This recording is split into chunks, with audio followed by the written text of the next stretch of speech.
Okay, I'm seeing that it is 11 a.m., so we can go ahead and get started because we have a very full agenda today.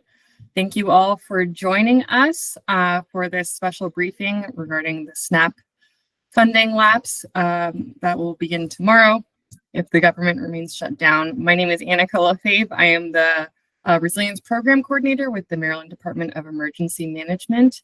And to kick things off, I'm going to turn it over to our FSRC co-chairs, Secretary Strickland and Dr. Stephanie Lansing. Well, thank you, Annika, and thank you all who are attending. I see our numbers are up to 85 already.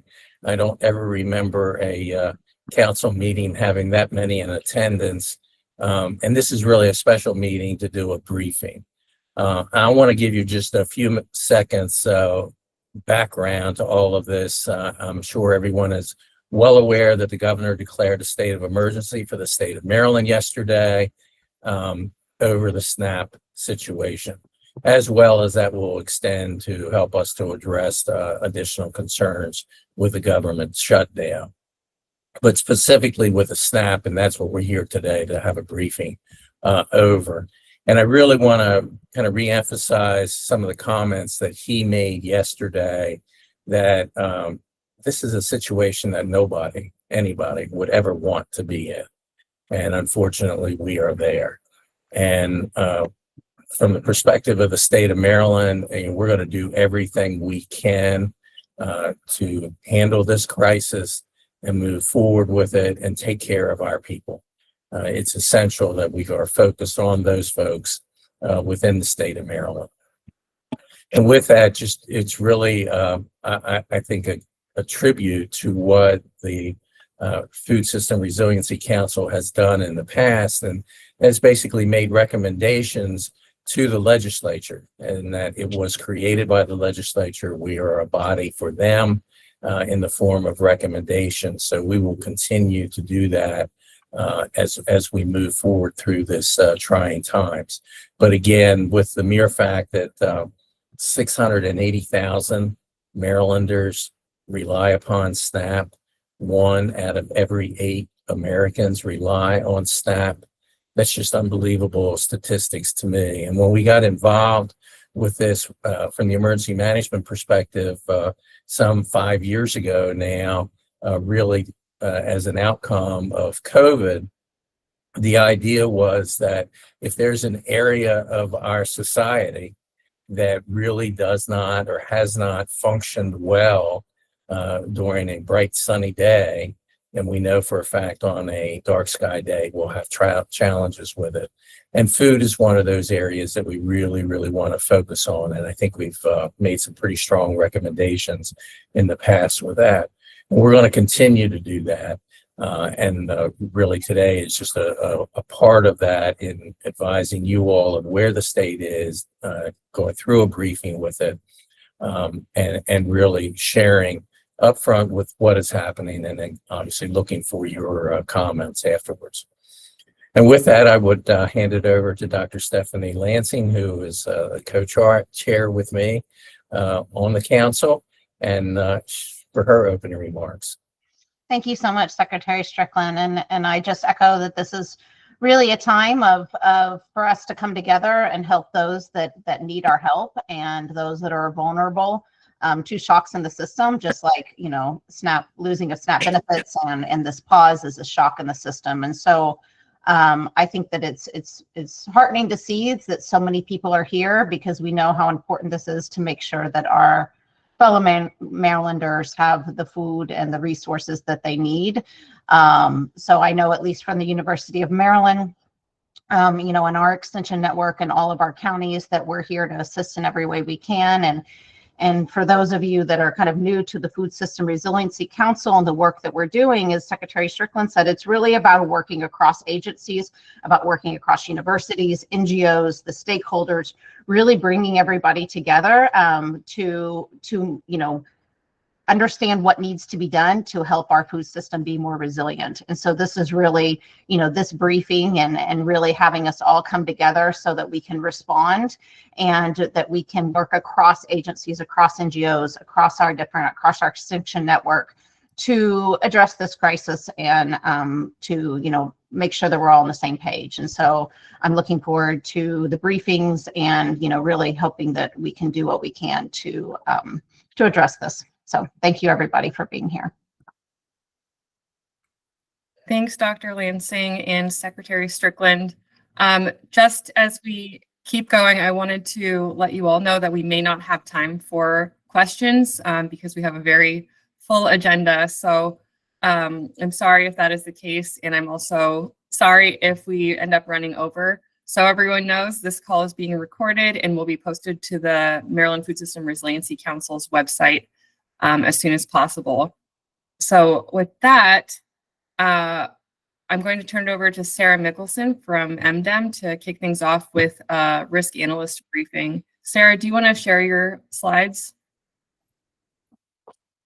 Thank you, Annika. Good morning, everyone. I am going to switch this over here.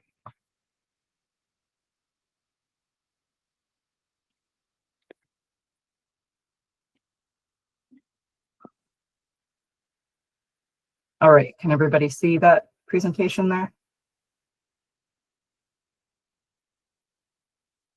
Okay, thank you. All right, so I'm going to go through the high level stuff pretty quickly because I think we've all been paying attention to the news this week.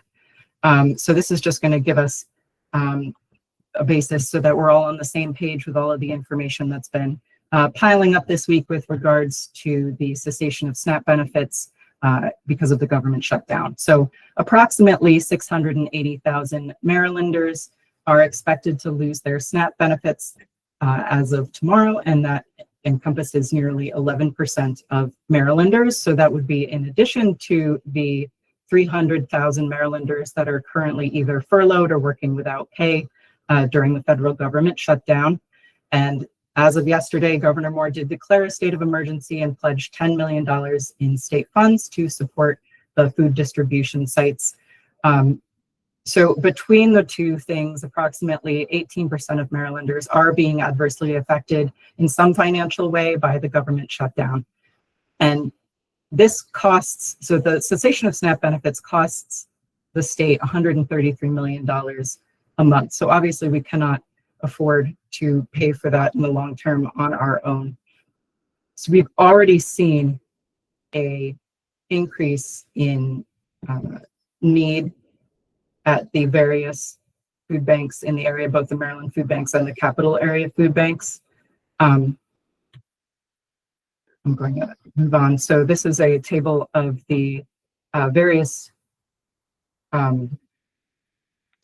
populations that have been affected by the government shutdown. So getting into the details here. So Prince George's and Montgomery County have almost half of all of Maryland's federal workers. However, federal workers make up the highest shares of the workforce in Charles and St. Mary's counties. So we're especially interested in providing aid in those areas.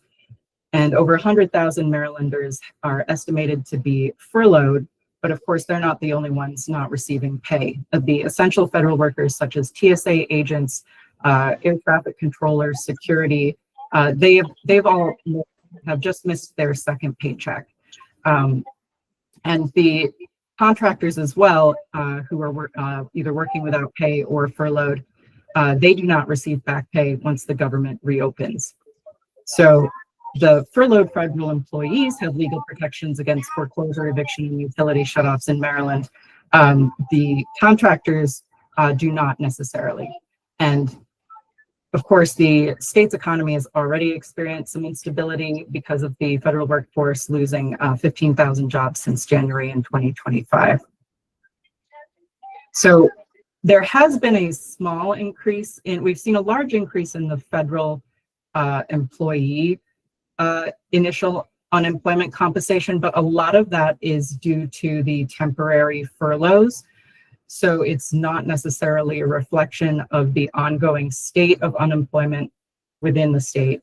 And Maryland currently has an unemployment rate of 3.6, which is still lower than the national average. So the state has managed to absorb some of those 15,000 lost jobs earlier in the year. So what we're seeing right now is an increase in claims, mostly from these temporary furloughs. And the areas that we're seeing those are mostly in Montgomery County, Baltimore County, Prince George's County, and Baltimore City. So thankfully, the White House has pledged to cover $5.3 billion in military pay for the upcoming paycheck. So this would be their second paycheck during the shutdown, but it's been a little bit inconsistent. Hundreds of service members have reported incorrect or no pay for their last paycheck, and many of them don't have a lot of savings. So Maryland has over 95,000 active duty military members stationed in Maryland, and many of the food banks and food pantries that service those communities have already seen significant jumps in their military members using their services since the shutdown began. And of course, people who live in the areas near the bases, they provide a lot for their local neighborhoods and local economies. So for instance, in Anne Arundel County, about 42% of the workers who live near Fort Meade work for the federal government. So businesses and food pantries in those areas are going to be particularly impacted.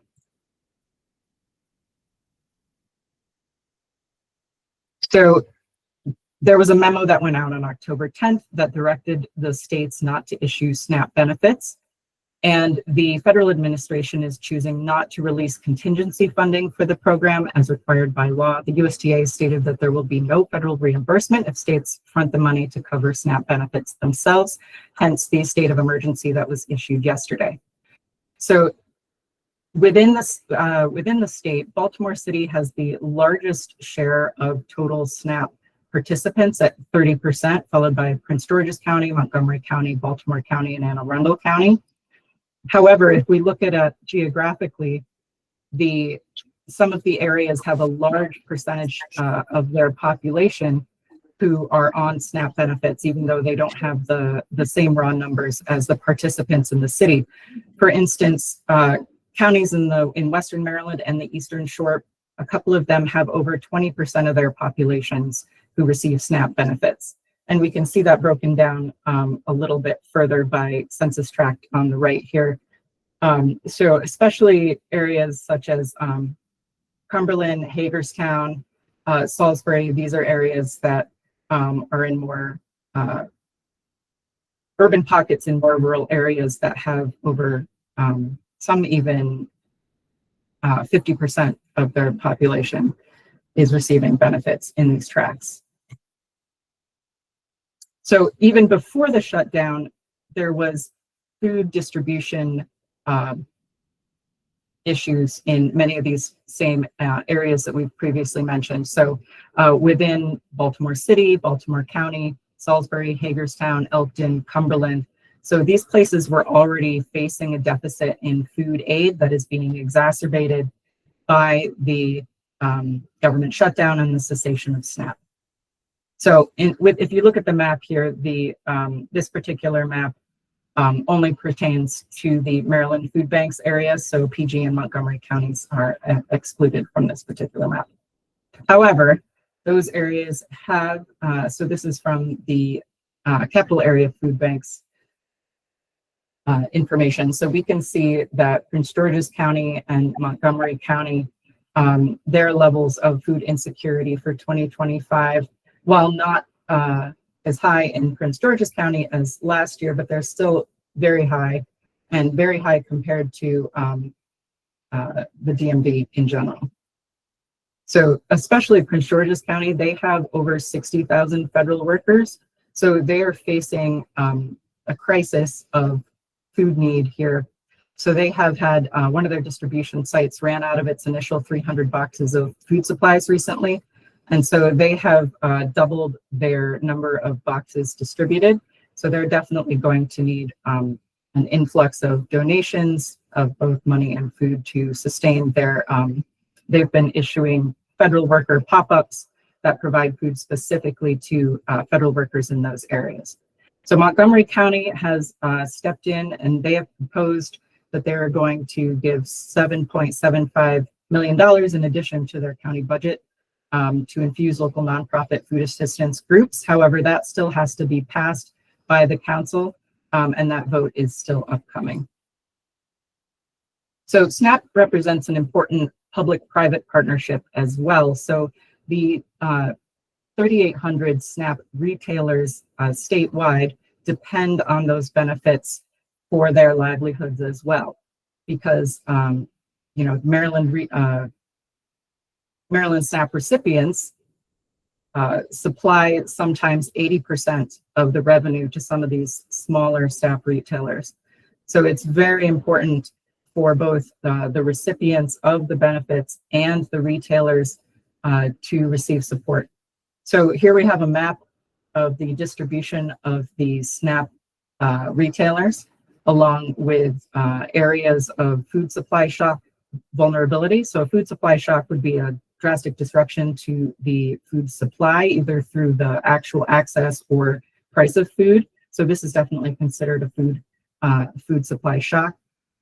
So the dark purple areas would be particularly susceptible to supply shock due to either retailers closing or change in access or change in prices. And then the yellow areas are the areas that have both high SNAP participation and low access to food retailers. You can see that the retailers in those areas are fairly sparse. So thankfully, a small mitigating factor is that Maryland disperses their SNAP benefits on a staggered basis by last name. So this means that many families in Maryland will have only just received their October benefits on the 23rd of last month, or this month rather. So this means that not all of the families will run out of their benefits on November 1st. So it will have a staggered effect, hopefully allowing for local food distribution sites to ramp up their efforts or change their distribution to as this goes on further into the month and people start running out of their benefits in stages. So thankfully, mandatory programs such as Social Security and Medicare are continuing to function. WIC right now is funded from an infusion from tariff revenue, but this funding is expected to run out sometime. We're not sure if it's exactly in a week following the SNAP cutoff, but sometime in November. Thankfully, the Childhood Nutrition Program transferred $23 billion from its tariff revenue funds, so that is not expected to be at risk. And the USDA has confirmed that recipients with unspent rollover funds from October will still be able to use those benefits in November. SNAP and WIC are still processing applications and recertifications as well.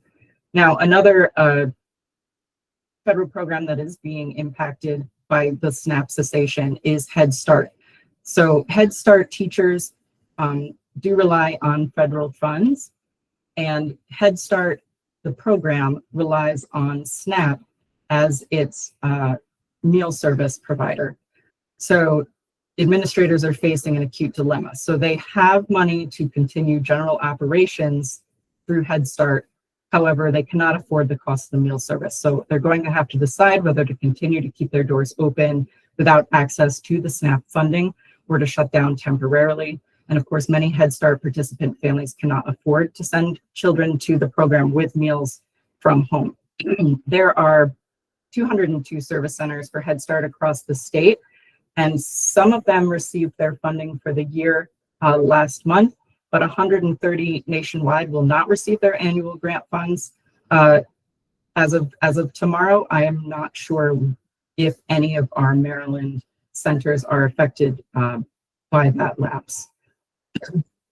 And of course, many families use Head Start as their main form of childcare. So if they cannot send them to Head Start, then they would have to choose between attending work or school or figuring out other childcare options.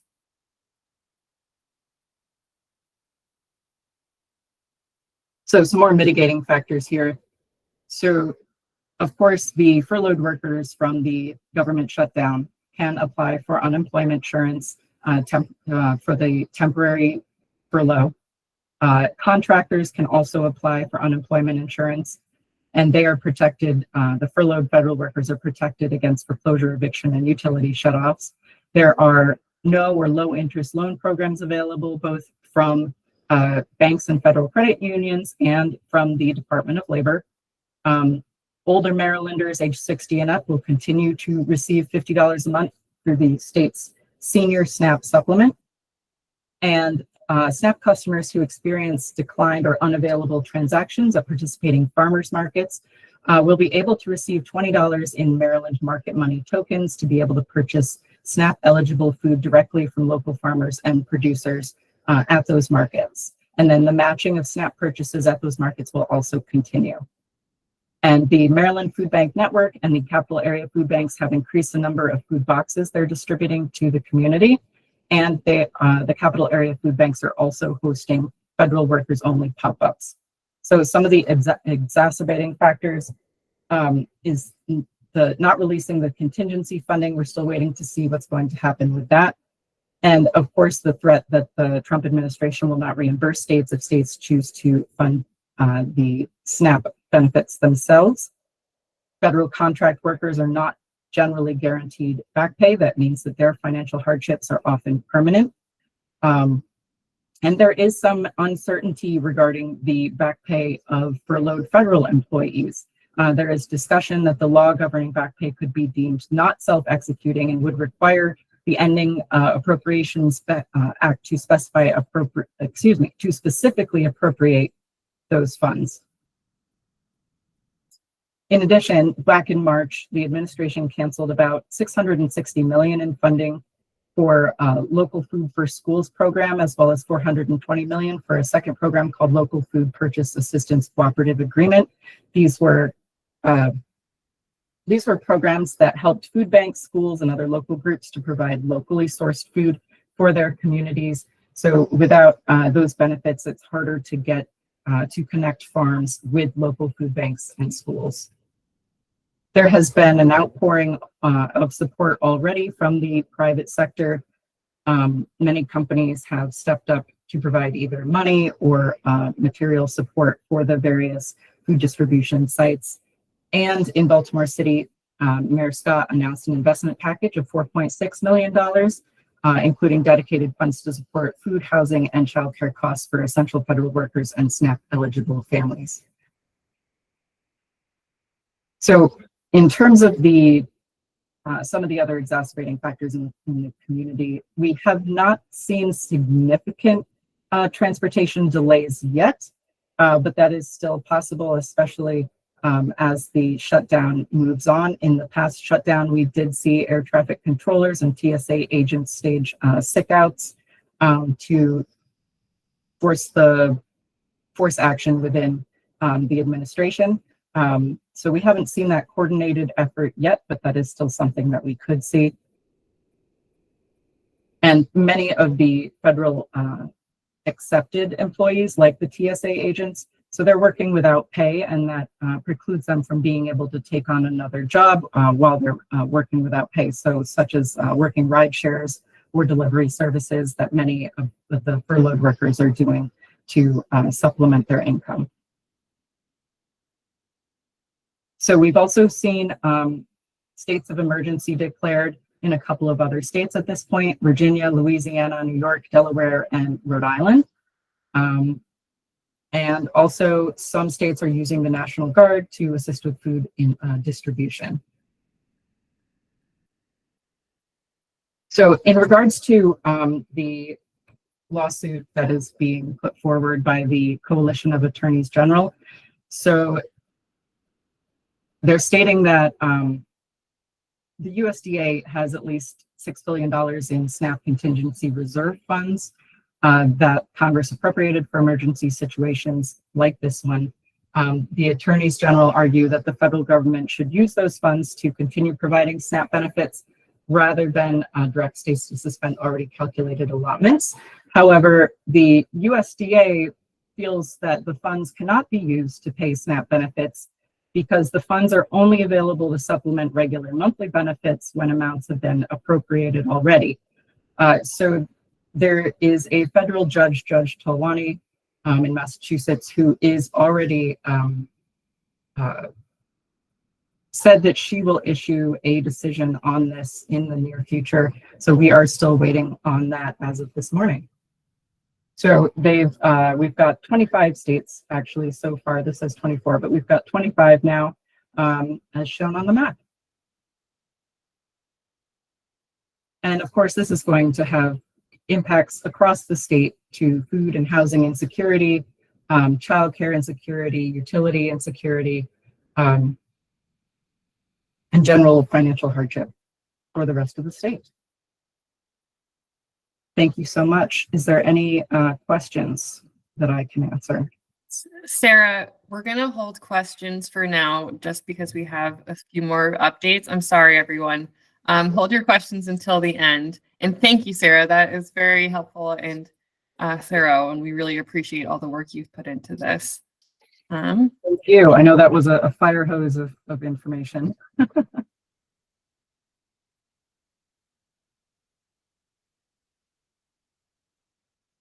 Are you ready for me to jump in there?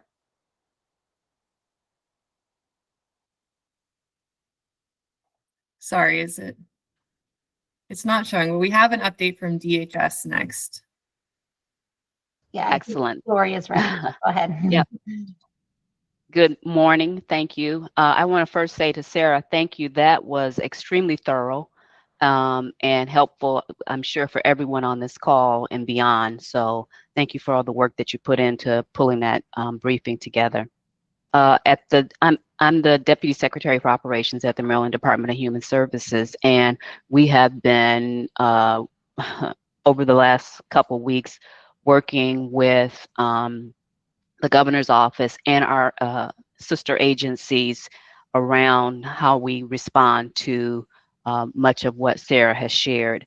The Department of Human Services partners with more than 100 nonprofit organizations, including faith-based food banks, pantries, mobile delivery entities to deliver essential nutrition assistance. And we are able to touch all 24 jurisdictions.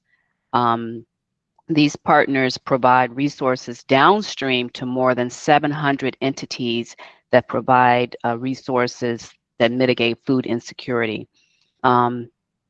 We were providing over 25 million in emergency food grants each year. And obviously with the additional 10 million, we will be able to push that out. Because of our existing relationships, we can push that out pretty quickly.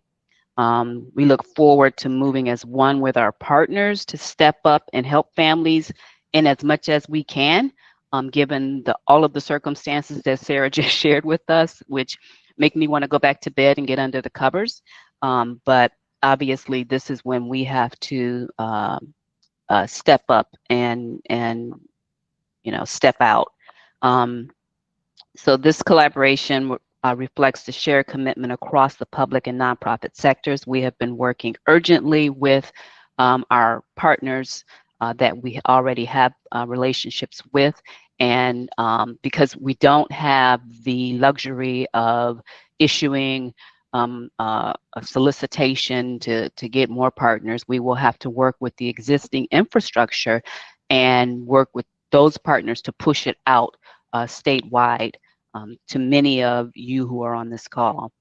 And that's going to include assisting with additional commodities, supplies and whatnot, as well as in some instances cash grants to regional distribution organizations that are in place across the state and will be able to support our pantries and other feeding entities.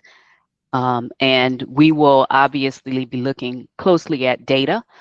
Much of the data that Sarah has already shared around where our caseloads are, where the food deserts are, the federal workers. So it's overlay after overlay of data points to try to hone in on communities where we know the greatest need exists. And I think that's my high level, because we're still working through details. That's my high level update of what is going on right now. Thank you so much, Gloria. We really appreciate this update. And Sorry, everyone, for holding questions until the end. Joe, Lou, are you ready to give a quick update from the Capital Area Food Bank? I am. Thanks, Annika. First of all, this fire drill, before I get into what we're doing, I want to say how grateful we are to the governor, the entire cabinet, and our friends at DHS. Deputy Secretary Brown Burnett has been on multiple calls with us. They are doing everything that I could possibly humanly expect to help us move and respond to this crisis as quickly as possible. And we are so grateful for the leadership and the resources that have been untapped, that have been tapped to for this response. I'm going to get down to brass tacks pretty quickly because we have lots in the food community who want to know exactly what's going to happen. We are still trying to formulate everything, but I want to give you the big picture. The most immediate thing we have to do is put out a lot more food throughout our network in the food system.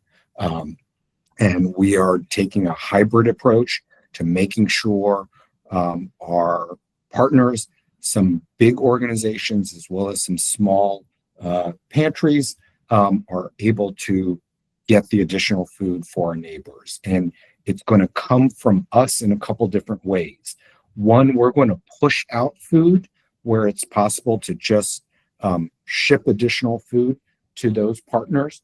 We're going to add sponsored inventory on our ordering system so our partners can see what they need, order it, not be charged for it. Where possible, we're going to drop ship food from our suppliers directly to pantries. And then we're going to offer partner credits in some instances where to help partners figure out what they can receive in the best way possible. If there's a lack of cold storage, maybe more shelf stable. If they have tons of donations of shelf stable, maybe they do need more things that require refrigeration. We want that flexibility built in for our partners there. We are trying to move as much possible food in the short period of time as possible. It's not going to be enough. So the second part of what we have requested and we're working out with DHS is cash to our partner agencies to leverage the commercial sector. In normal times, SNAP provides 9 meals for every meal that we provide, Food Bank provides. We think by surging food, we can at best get to about 20-25% of those lost meals by the SNAP disruption. We want to leverage the commercial food distribution system to get more food out. And so we want to push out cash to our partners so that they can go to the commercial vendors. And for the little ones, that may mean going to Walmart or Costco. For the big ones, to larger distributors and wholesalers. Either way, we can't do it alone on the charitable food sector, so we're calling in help from the commercial sector. This effort also doesn't stand alone in the governor's priorities, so there are also components of this that tag to the other state priorities in the state strategic plan. One is setting up Maryland Students for Success. We want to make sure that kids, school kids, have the food. School breakfast and lunch is important, is vital to their nutrition, but it doesn't work if they go home and there's nothing in the refrigerator. So we are going to also be surging additional groceries and protein sources for distribution of public schools, Head Starts, and community centers through our, I think the count 68 family markets and about 30 mobile markets that we operate.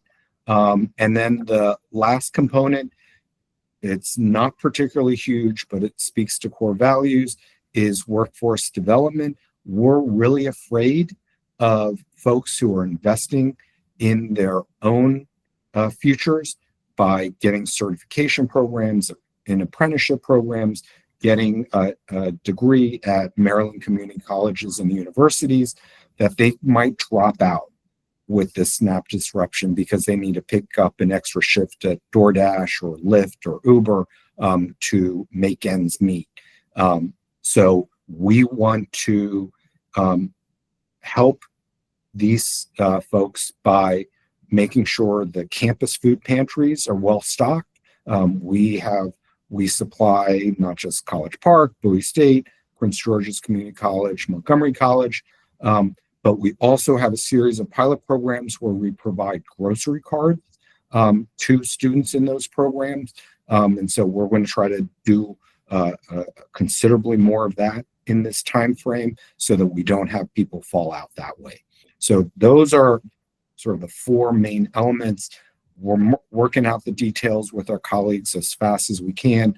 We appreciate all the help and direction and guidance we're getting from DHS. So I'm going to hop off right after Ann speaks because I got to talk to work out a couple kinks on the DHA in this contract that we want to move out. Thank you, Annika. Thanks, Joe. We really appreciate it. And Ann, are you ready to go next? I sure am. Thank you. Hi, everyone. Ann Wallerstedt. I'm the Vice President of Government Relations and Strategic Initiatives at the Maryland Food Bank, basically Joe's counterpart to the rest of Maryland here. So I just want to echo exactly what Joe said, that, you know, we have heard from every single state agency. DHS has been incredible working with us. The governor's office, the legislature, our private donors and partners in the community. Everyone's been reaching out, offering help, and it's been just exactly what we need during this time. So just a few quick stats just to really illustrate the need that we've been experiencing even only in the last week. So we've been in constant communication with our partner network, and we've already seen an 85% of our partners on the ground have seen an increase in visits to their food pantries or shelters, or asking for food. And that's in about 20% of them, that need has actually doubled. So if you're thinking about in a week, visits to a food pantry for some of them have doubled in need and people visiting. It's really staggering. And we're really trying to help offset that and help support where we can. We have on our website, it was already mentioned, we have, a find food page that people can go and type in their address and find the food that is closest to them. And we've already had a 384% increase in the volume of visitors to that site just in the last week. We've had 200% increase in calls to our front desk asking where people can find food. And we've had a 25% increase in outreach to our SNAP team. And notably, a chunk of those have been from furloughed workers now trying to apply for SNAP. So we're busy. We're trying to meet the need as best we can. But as Joe mentioned, we really can't do this alone. We've estimated that if we were able to even meet 15% of the need from SNAP going away, we would need to quadruple the amount of food we distribute, and that's just not feasible, and it's definitely not feasible overnight in the way that this might be. We might need to tackle this. So very similar to Joe, the Maryland Food Bank is going to be doing a lot of pushing out of food as quickly as possible. First, it's very similar to Capital Area. We're going to be providing food at no cost to our partners on our menu. So when they go into order, it's going to show zero. We're hoping we can get a lot of good quality food out that way. We've already started ordering it. So, if there's any partners on here, you're kind of ready to go there. We're trying to kick that into gear. We're also going to work with some of our large partners, some of our regional partners, ones who represent more than one jurisdiction, or those that have the capacity and ability to do more outside of our network. We're going to help them purchase additional food on their own as well. And of course, we're going to be doing this all in discussion and communication with those partners to make sure we're providing the right amount of financial resources in the right way and however we can best support them.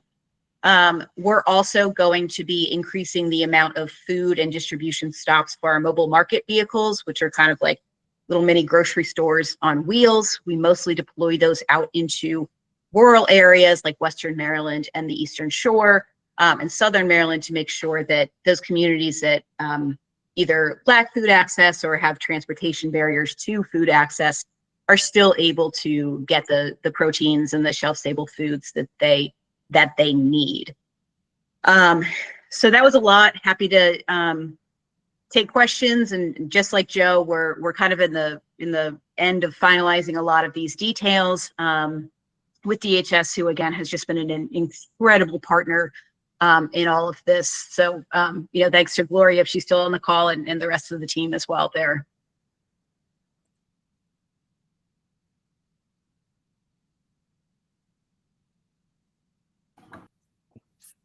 Thank you so much, Anne. We really appreciate it. And our last set of speakers is from the United Way of Central Maryland. Do we have Beth and Sandy here? Yes, this is Beth. I'm here, and I'm going to go first, and then Sandy's going to follow up after me. So hello, everyone. Thanks for having us this morning.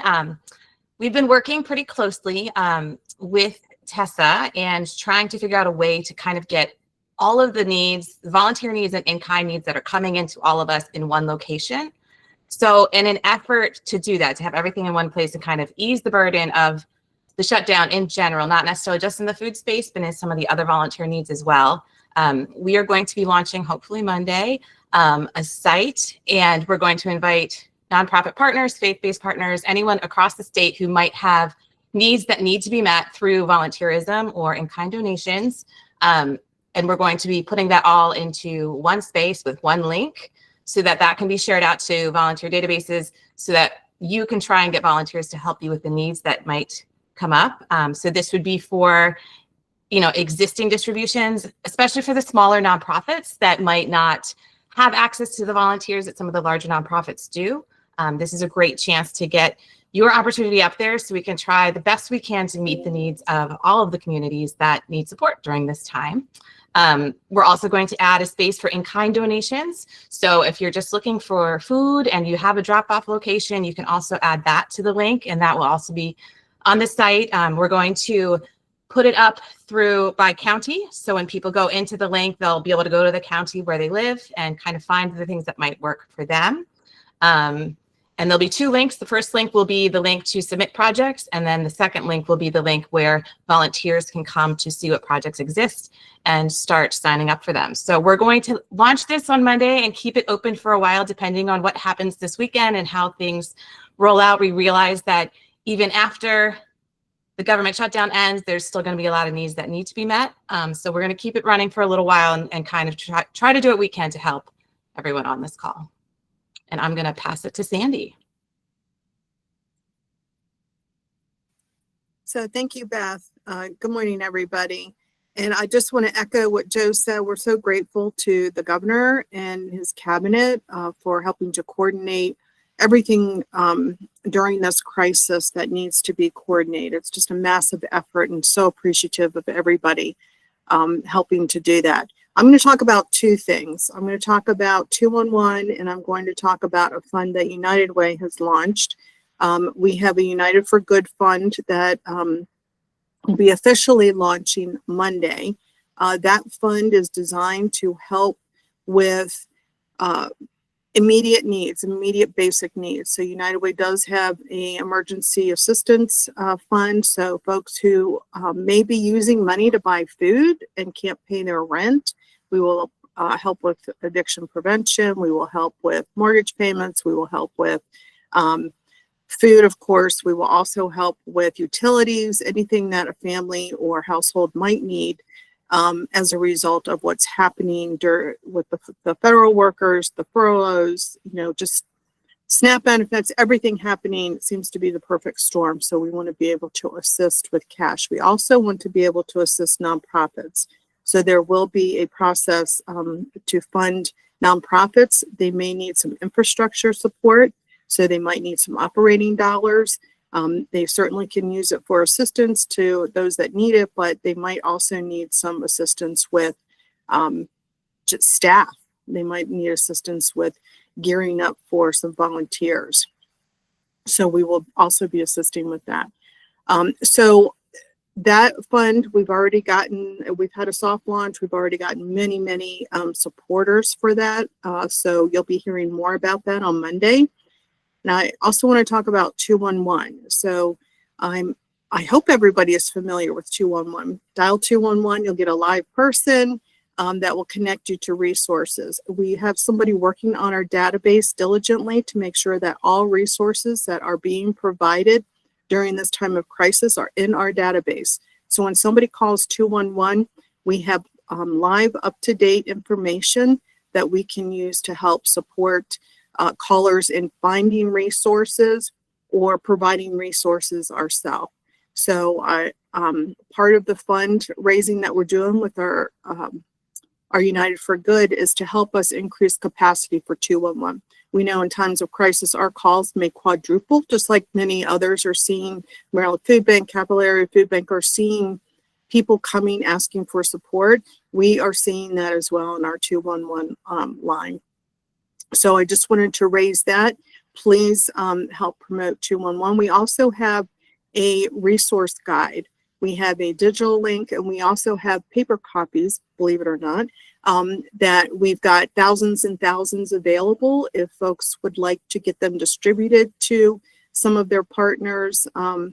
Or I'm happy, Tessa has the link. I'm sure she can help provide that link to the digital form. It's a resource guide on basic needs. So really helping to support people with food, but with everything else that may be impacted, as we know that's going to happen. It's not going to be short term, it's going to be long term. So we're preparing for that. So with that, I will turn it back over to Beth. Put the resource guide link in the chat. So thank you, Beth. So I think I will turn that back over. Thank you both so much. And incredibly, we might have time for a few questions. Can we start with questions from the appointed council members of the Maryland Food System Resiliency Council? I know Joe Liu had to drop off the call, as did Gloria from DHS, but we still have Ann Wallerstedt on the call and Sarah Mickelson from MDEM, as well as Beth and Sandy, who you just heard from with United Way.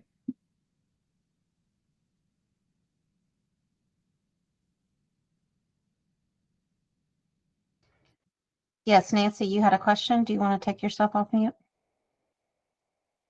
Yeah, thank you. I just wanted to go back to the first presentation. Thank you for all this information and confirm about WIC. Did I understand that we're thinking that in a week, WIC benefits may not be available, or were there contingency funds?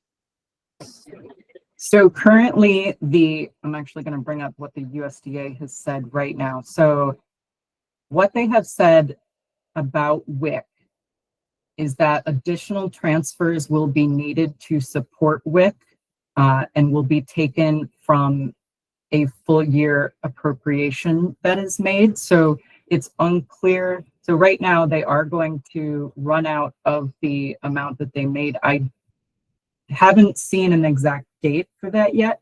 They have not published a new statement about that, but the assumption was that this would be taken out of next year's appropriation, but there is not one that has been created yet. So if they don't infuse that with more money from the tariffs, then it will be running out probably towards the second week of the month. Thank you. Diana? Hi, Sarah. Thank you, Annika. Sarah, will you be sharing those, or Annika, will you be sharing those slides? Yep, Diana, I sent them out this morning from the council's website to everyone who is registered for the calendar event, but for those who didn't get that, it'll be included in the recording on the council's website as soon as that is posted. Thank you.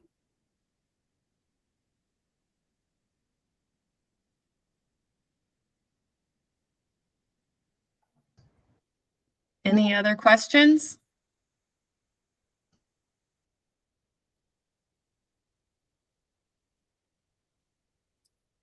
Okay, hearing nothing. Oh, Christina, go ahead. Hi everyone. Sorry. I was just double checking to see how I can make an update on behalf of the Maryland Department of Agriculture and Martin Prue. So just to build off of the update that came out earlier with the our response in response to the state of emergency declaration by Governor Wes Moore to address the economic impacts of the federal government shutdown and help deliver resources to support Marylanders during this time. MDA is implementing an emergency initiative to help Maryland families and farmers weather this period of uncertainty. So the Maryland Market Money Bridge benefit will be introduced as a short-term enhancement to the department's existing Maryland Market Money program, which provides matching funds for purchases made with federal nutrition benefits. And that happens at farmers markets, farm stands, and CSAs statewide. Through this temporary measure, SNAP customers who experience declined or unavailable transactions at participating markets will receive $20 in Maryland Market Money tokens per household per market day to purchase SNAP eligible goods directly from local farmers and producers. In addition to that effort, we are also encouraging Maryland's best vendors and farmers to donate to local food banks and other food other initiatives. We have a press release out or a newsletter out, as well as I'm dropping it in the chat, just a link to sort of gather everyone to those resources and those contacts. There's a food assistance support form that we are collecting information just to keep sort of track of everyone who, all of our farmers who are taking part in this initiative, as well as information for a tax credit benefit if they donate. So I'll also drop the link for our website. And I just wanted to shout out really quickly those two initiatives that the Department of Agriculture is working on as a response. Yes, thank you so much for sharing that, Christina. And we have a question in the chat from Lindsay Smith for Beth and Sandy. Is the United Way of Central Maryland doing any collaboration or coordination with the National Capital Region United Way? Sandy, do you want to take that one to talk about? We do. Yes, thank you, Beth. Yes, we do collaborate with the National Capital Area United Way, which would be Montgomery and Prince George's County in Maryland. We actually have a network of United Ways across the state that we work with too, and we're going to be having an emergency call with them, I think, on Tuesday to talk through what we're doing and how we can all work together to get all of this information out to everybody. Just put it in there.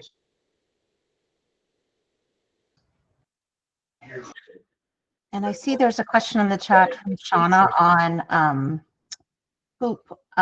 if there's any resources, maybe MDA can answer this. Are there any specific incentives for farmers to grow during the winter months, such as hoop houses or other things for local food?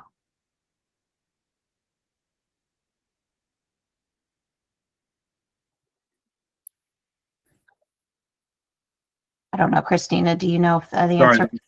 Oh, go ahead, Martin. Thank you. So again, as specific to the response, the immediate response to the challenges that are happening at the federal level, there's not necessarily any new developments. Of course, when we talk about season extension, high tunnels, hoop houses, There were certainly federal programs, which of course are causing some challenges right now in the moment. But obviously, we are pushing for the year-round production and supply. So that is certainly something that we will have to consider. But absolutely, there's certainly some business models around the state already as it relates to aggregation that are pushing producers to try to extend seasons.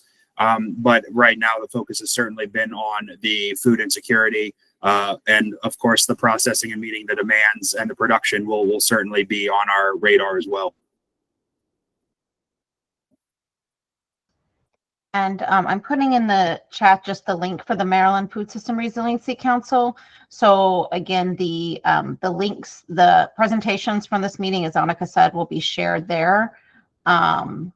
And so hopefully that answers about the links. So the presentation links will be shared on that website. For individuals to provide donations of food or money.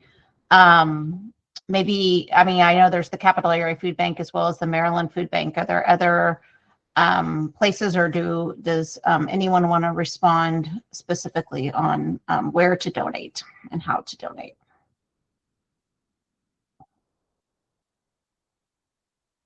I'll take this. This is Tessa from the Maryland Department of Emergency Management. We work with a lot of nonprofit and faith-based organization partners, as well as the food banks. And so obviously the food banks, both of their websites have really good information on donating, but also for donating food and how to set up food drives. So if you haven't been to both of their websites, I would encourage you to do that. And then all of the local community food banks and a lot of the pantries have also ways to donate on their web pages. So if there's something specific in your community, that would be a really good way to donate. And last but not least, I think they were talking about the Money Market Money program. They also have a program right now for the farmers and things to donate fresh food to the food banks as well. And I can put that link in the chat unless somebody else is faster than me. But those are really good ways. And then of course the United Way is going to be doing and has a big lift to Maryland 211.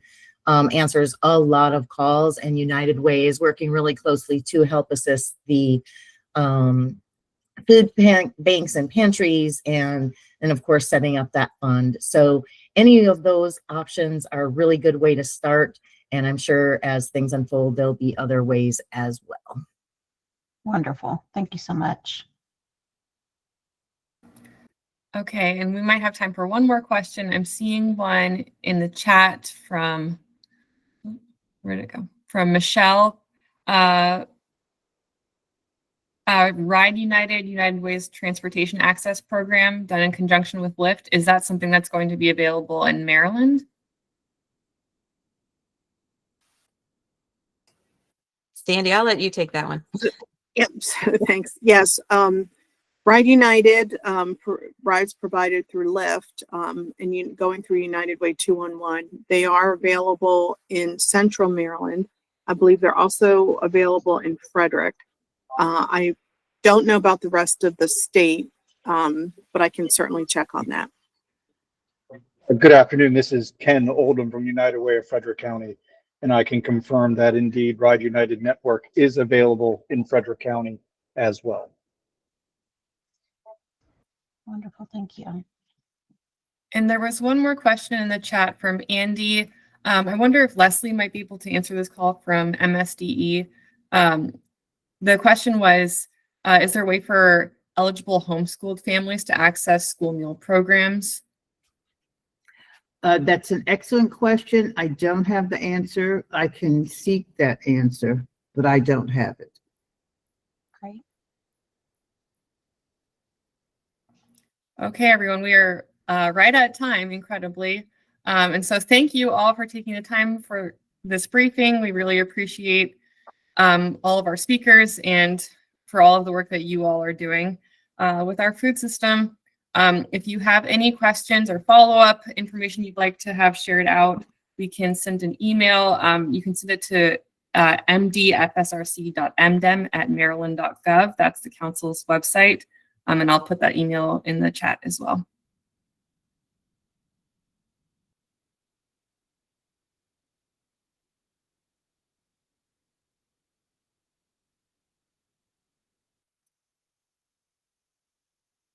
Thanks, everyone. Thanks, Annika.